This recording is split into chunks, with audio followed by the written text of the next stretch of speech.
मित्रों, जय सिया राम, जय राधा कृष्ण। गर्ग संहिता, गोलोक खंड, 10वां अध्याय। कंस का अत्याचार, बलभद्र का अवतार और व्यास देव जी द्वारा उनका स्तवन। नारद जी कहते हैं कि बस देव जी से भयभीत हो कहीं भाग न जाएं। कंस अपने वीर सैनिकों को उनके घर के बाहर पहरे में बैठा दिया। जब सर्वप्रथम पुत्र उत्पन्न हुआ तो वसुदेव जी उसे गोद में उठाकर कंस के पास ले गए। वे उसका प्रयोजन समझते थे और कंस को दे दिया। वसुदेव जी के सत्य वचन का पालन तत्पर देख कंस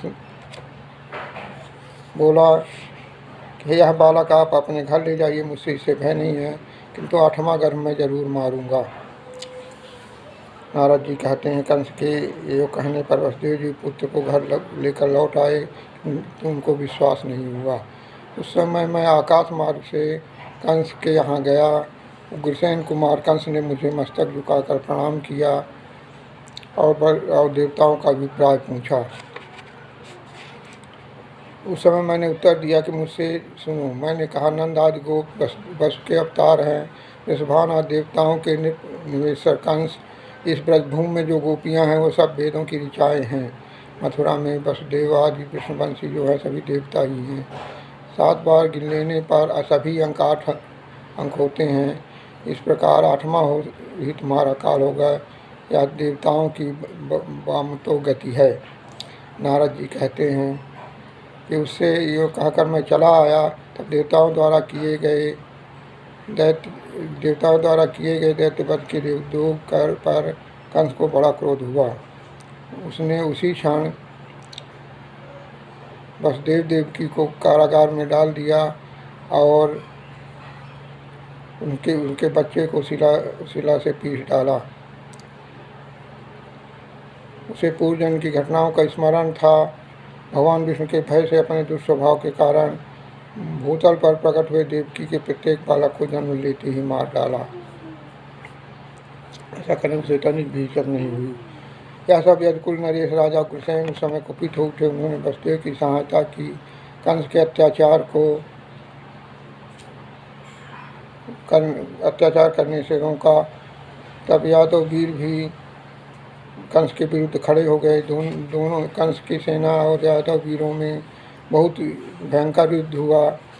युद्ध में यादव वीर हार गए और अपने घर जाने के बहाने वो इधर उधर छिपकर बैठ गए और उचित समय का इंतजार करने लगे। उसी समय 7वें गर्भ में अनंत देव अवतीर्ण हुए।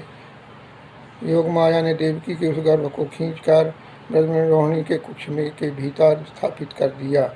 ऐसा जाना प्रशंसक लोग खेत प्रकट करने लगे, और बेचारी देवकी का गर्भ कहाँ चला गया, कैसे गिर गया।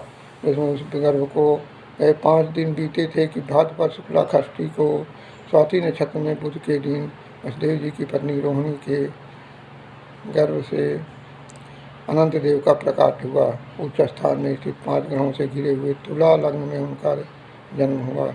समय देवता लोग फूल बरसा रहे थे। नंदराज जी ने शिशु का जातक संस्कार किया करके ब्राह्मणों को 10 लाख गौएं दान दी।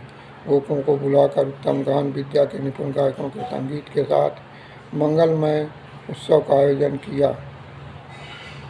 उस समय देवल, देवरात, वशिष्ठ, बृहस्पति और मुझ नारद के साथ आकर कृष्ण द्वैपायन व्यास भी वहाँ बैठे और नंद जी के दिए हुए पाद्य और उपहारों से अत्यंत प्रसन्न हुए। नंदराज जी ने पूछा कि यह बालक कौन है? यह बालक दूसरा इसके समान कोई नहीं है। महामुनि, इस 5 ही दिन में इसका जन्म कैसे हो गया, बताइए। तब व्यास जी बोले कि नंद, तुम्हारा अद्भुत भाग्य है। इस रूप में भगवान सनातन देवता शेषनाग पधारे हैं। पहले तो मथुरापुरी में वसुदेव के देवकी के गर्भ में इनका आविर्भाव हुआ। फिर भगवान श्री कृष्ण की इच्छा से इनका देवकी के उदर से कल्याणमयी रोहिणी के गर्भ में आगमन हुआ है। नंदराज योगियों के लिए भी दुर्लभ है, किंतु तुम्हें इनका प्रत्यक्ष दर्शन हुआ है। नारद जी कहते हैं, जन्मांतर नंद ने विस्मित होकर शिशु रूपधारी से इसका दर्शन कराया। पालने में विराजमान शेष जी के दर्शन करके सत्यवती नंदन ने उन्हें प्रणाम किया, उनकी विविध प्रकार से स्तुति की। उनकी स्तुति करने के पश्चात पराशर नंदन विशाल बुद्धपति नारायण मुनि सत्यवती कुमार परिणोपायन वेद अभ्यास मुनियों के साथ बलराम जी को बार बार प्रणाम करके परिक्रमा करके सरस्वती के तट पर चले गए। श्री शिव शरणम श्री हरि शरणम से अगले भाग में। धन्यवाद।